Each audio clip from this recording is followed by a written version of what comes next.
राज्यभरातील विविध चोरीच्या प्रकरणात चर्चेत आलेल्या बंटी बबली जोडीतील बबली उर्फ कोमल काळे हिला शुक्रवारी 5 तारखेला शेवगाव न्यायालयात हजर करण्यात आले। सुनावणी दरम्यान माननीय न्यायालयाने कोमल काळे हिला सोमवारपर्यंत पोलीस कोठडी देण्याचे आदेश दिलेत।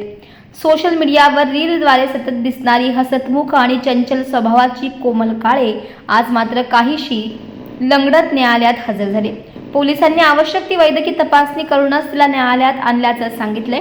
राज्यभर चर्चेत आलेल्या या प्रकरणातील पुढील तपास शेवगाव पोलिसांकडून वेगाने सुरू असल्याची माहिती पोलिसांनी दिली। मी ॲडव्होकेट प्रसाद सुपेकर आणि माझे सहकारी वकील मित्र शाहरुख शेख हे ॲडव्होकेट राणा खेडकर यांच्या मार्गदर्शनाखाली या केसचं सर्व कामकाज बघत आहोत। या केसमध्ये पोलिसांना तपासाकामी पुढील 3 दिवसांची म्हणजे सोमवारपर्यंत पोलीस कोठडी देण्यात आलेली आहे आरोपीला।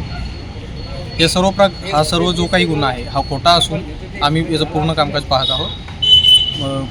सर्व इन्व्हेस्टिगेशन हे पारदर्शकतेने होईल याची आम्हाला खात्री आहे आणि आरोपीस न्याय मिळेल याची देखील आम्हाला खात्री आहे। आज काय घडलं कोर्टामध्ये, काम कसं? आज सदर आरोपीला मेहरबान कोर्टात पोलिसांनी हजर केले होते आणि तिच्या वतीने मी ॲडव्होकेट शाहरुख शेख आणि माझे सहकारी ॲडव्होकेट पी जी सुपेकर यांनी मेहरबान कोर्टासमोर आमची बाजू मांडली।